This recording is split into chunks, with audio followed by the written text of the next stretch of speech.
दुनिया भर में टैरिफ तनाव के बीच साउथ कोरिया में होने जा रही राष्ट्रपति ट्रंप और राष्ट्रपति शी जिनपिंग की मुलाकात पर दुनिया की नजर है।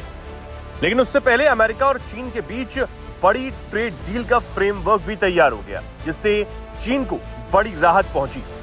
अमेरिकी वित्त मंत्री स्कॉट बेसेंट ने बताया था कि दोनों देशों में चीनी आयात पर 100% एक्स्ट्रा टैरिफ लगाने से बचने के लिए एक फ्रेमवर्क एग्रीमेंट पर सहमति बन चुकी है। अब भले ही ये सब हो गया हो, लेकिन चीन की तरफ से एक बार फिर बड़ी चेतावनी अमेरिका को दी गई है। चीनी प्रधानमंत्री ली कियांग ने यह चेताया है कि दुनिया किसी जंगल के कानून पर नहीं चलेगी, जहां ताकतवर का दबदबा हो और कमजोर दबे रहे। साथ ही उन्होंने वैश्विक व्यापार को जंगल के कानून यानी कि ताकतवर के दबदबे वाले दौर में वापस नहीं लौटना चाहिए, ये भी कहा। अब ये बयान राष्ट्रपति ट्रंप और शी जिनपिंग की मुलाकात से पहले बेहद अहम माना जा रहा है। ये माना यह जा रहा है कि दोनों की मुलाकात के दौरान कई समझौते दोनों देशों के बीच हो सकते हैं।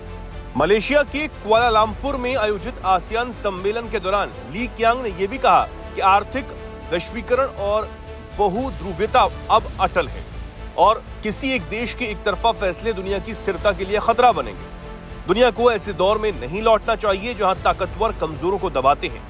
हमें मुक्त और निष्पक्ष व्यापार व्यवस्था के प्रति अपनी प्रतिबद्धता को मजबूत करना चाहिए। एक तरफावाद और संरक्षणवाद अब बेकाबू हो चुके हैं और इससे पूरे एशिया प्रशांत क्षेत्र को गंभीर जोखिम का सामना करना पड़ सकता है। अब यह भी सच है कि भारत की तरह ही चीन और अमेरिका के बीच भी इस तरह विवाद की वजह रूस ही है। चीन रूसी तेल का बड़ा खरीदार है और अमेरिका इसे पसंद नहीं करता।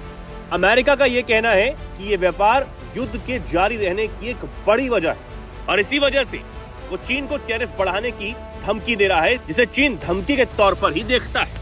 अब चीन फिर से अमेरिकी सोयाबीन की खरीद शुरू करने के लिए मान गया हो, लेकिन वो ये अभी भी खुलकर कह रहा है कि अमेरिका दुनिया का ठेकेदार नहीं बन सकता है। अब देखना होगा कोरिया में शी जिनपिंग और ट्रंप की मुलाकात से क्या कुछ निकलकर सामने आता है।